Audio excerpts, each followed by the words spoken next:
Hero বলতে hero, like hero Alam.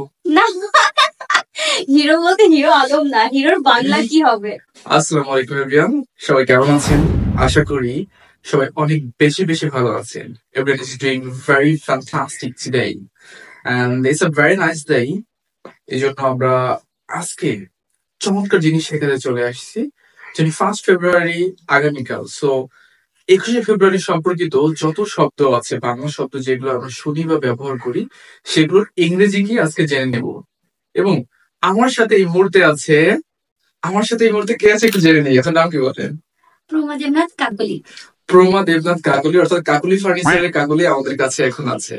আপনি কি কাকলি ফার্নিচারের কাকলি? না, আমি কাকলি ফার্নিচারের কাকলি না, আমার নামটা শুধু কাকলি। আচ্ছা, প্রমা, আপনি আমাদেরকে 21শে ফেব্রুয়ারি সম্পর্কিত কিছু ইংরেজি শেখা। কিছু ইংরেজি শেখাও? ধরেন যে 21শে ফেব্রুয়ারিতে আমরা বলি, 21শে ফেব্রুয়ারিটা আসলে কি দিবস? এটা একটা ভাষা দিবস। ভাষা দিবস। তাহলে ভাষা দিবস বা ভাষা, এটার ইংরেজিটা কি? ভাষা ইংরেজি আপনি জানেন না? আমি জানি, আপনি একটু বিয়ারদের জন্য বলেন। ভাষা ইংলিশ ল্যাঙ্গুয়েজ। রাইট। সো ভাষা দিবস যদি বলি তাহলে কি বলবো? ভাষা দিবস। হ্যাঁ, এটা কি ভিউয়ার্সরা জানে না? ভিউয়ার্সরা জানে, মানে আপনি জানেন কিনা ভিউয়ার্স এটা জানতে চাই। ওকে, ঠিক আছে। ভাষা দিবস, ল্যাঙ্গুয়েজ ডে। ল্যাঙ্গুয়েজ ডে মানে ভাষা দিবস। আচ্ছা স্যার, ভাষা দিবস যদি ল্যাঙ্গুয়েজ ডে হয়, তাহলে মাতৃভাষা দিবস এইটার ইংরেজি কি হবে? মাতৃভাষা দিবস, এটা খুব ইজি। আমি কোশ্চেনটা রেখে দিচ্ছি ভিউয়ার্সদের জন্য, যারা এই মুহূর্তে ভিডিওটি দেখছে সবাই কমেন্টস করে আছে আপনার মুখ থেকে শোনার জন্য। আমি জানি আমার ভিউয়ার্স যারা এই মুহূর্তে ভিডিওটা দেখছে সবাই এটা ইংরেজিটা জানে। সো কমেন্টস করে ভিউয়ার্স এই মুহূর্তে যারা দেখছেন জানিয়ে দিন মাতৃভাষা দিবস এটার ইংরেজিটা কি হবে। কমেন্ট করেন এখনই। স্যার, হিরো এর বাংলা কি হবে? হিরো বলতে হিরো, লাইক হিরো আলম। না, হিরো বলতে হিরো আলম না, হিরোর বাংলা কি হবে? আচ্ছা, হিরো বলতে তো আমরা হিরোই বুঝি। না স্যার, হচ্ছে না। ধরেন আমার এই মুহূর্তে ভিউয়ার্স যারা আছে এরা হিরো। শাকিব খান বাংলাদেশের নাম্বার 1 হিরো। এই হিরোটার বাংলা কি? হিরো একটা ইংরেজি শব্দ, এটার বাংলা কি হবে?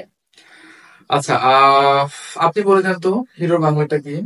একদম ইজি স্যার, বীর। ও আচ্ছা, বীর মানে হচ্ছে হিরো। রাইট। আচ্ছা ঠিক আছে, আমি আবার চেষ্টা করি, এবার পারবো ইনশাআল্লাহ। ভাষা আন্দোলন, এটা আমাদের রাষ্ট্রভাষা। এই রাষ্ট্রভাষার ইংরেজি কি হবে? রাষ্ট্র হচ্ছে কি স্টেট ভাষা, ল্যাঙ্গুয়েজ। তো রাষ্ট্রভাষা স্টেট ল্যাঙ্গুয়েজ। ওকে। এবং আরেকটা শব্দ ইউজ করেছেন, ভাষা আন্দোলন। রাইট। ভাষা, ল্যাঙ্গুয়েজ এন্ড আন্দোলন হচ্ছে মুভমেন্ট। তাহলে একসাথে ল্যাঙ্গুয়েজ মুভমেন্ট অর্থ হচ্ছে ভাষা আন্দোলন। ওকে স্যার, এখন কথা হচ্ছে, আমরা তো এই ভাষা দিবসে সবাই শহীদ মিনারে গিয়ে ফুল দিই। এই ফুল দেওয়াটাকে ইংরেজিতে আমরা কি বলতে পারি? একটু জানিয়ে দিই, শহীদ মিনারে গিয়ে কিন্তু আমরা ফুল দিই। পার্সোনালি রোজ ডেতে রোজ কাউকে ফুলের কথা বলছি না, কিন্তু আমরা ভ্যালেন্টাইন ডে তো কিন্তু না। এক্স্যাক্টলি, আমরা ভ্যালেন্টাইন ডে কোনো আলোচনা করছি না, আমরা কিন্তু ভাষা দিবস নিয়ে আলোচনা করছি। ভাষা দিবসে আমরা যেই ফুলটা দিই শহীদ মিনারে যেই ফুলটা দিই কাউকে স্পেসিফিক কাউকে না, তাই তো? শহীদ মিনারে। আচ্ছা, সো এটাকে আমরা কি বলতে পারি? Offering flowers. ফুল দেওয়াকে বলি অফারিং ফ্লাওয়ার্স। ওকে, এই কোশ্চেনের মধ্যে আরো একটা কিন্তু খুব সুন্দর একটা ওয়ার্ড আছে, শহীদ মিনার। এইটার ইংরেজি কি হবে? শহীদ মিনারটা তো আসলে খুব কঠিন হয়ে যাচ্ছে আমার জন্য। না স্যার, আপনার মুখে এই কথা মানায় না। আমি আসলে শহীদ মিনারটা জানি না। আপনারা যারা জানেন ভিডিওটা দেখছেন তারা নিচে জানিয়ে দিবেন। আমি একটু বলে দিই, স্মৃতিসৌধ এটার ইংরেজি কি? হ্যাঁ, স্মৃতিসৌধ হচ্ছে মেমোরিয়াল। স্মৃতিসৌধ তাহলে মেমোরিয়াল। তাহলে শহীদ মিনারের ইংরেজিটা কি? না, এটা স্যার আপনি বলবেন না, এটা আমাদের হচ্ছে ভিউয়ার্স এর কাছে থাকলো। ভিউয়ার্স যারা, তারা কমেন্টে জানিয়ে দিন। তাহলে আমরা নেক্সটে আরো কিছু ওয়ার্ডে চলে যাই, যেগুলা হচ্ছে একদম ইজি, সবার মুখে মুখে থাকে, কিন্তু অনেকে এটার ইংলিশ জানে না। যেমন স্যার আত্মত্যাগ, আমরা জানি আমাদের ভাষা আন্দোলনে অনেক বীর মুক্তিযোদ্ধারাই আত্মত্যাগ দিয়েছেন ভাষার জন্য। এই আত্মত্যাগের ইংরেজি কি হতে পারে? আত্মত্যাগ মানে কঠিন শব্দ মনে হচ্ছে। একদমই না। আচ্ছা, 1952 সালের 21 ফেব্রুয়ারিতে অনেক মানুষ আত্মত্যাগ করেছিলেন, তাই না? এই আত্মত্যাগকে বলে স্যাক্রিফাইস। স্যাক্রিফাইস মানে আত্মত্যাগ। চমৎকার একটা শব্দ স্যাক্রিফাইস। আমরা হয়তো আত্মত্যাগের ইংরেজি স্যাক্রিফাইস এটা জানি না, কিন্তু স্যাক্রিফাইস শব্দটা একটু ব্যবহার করি।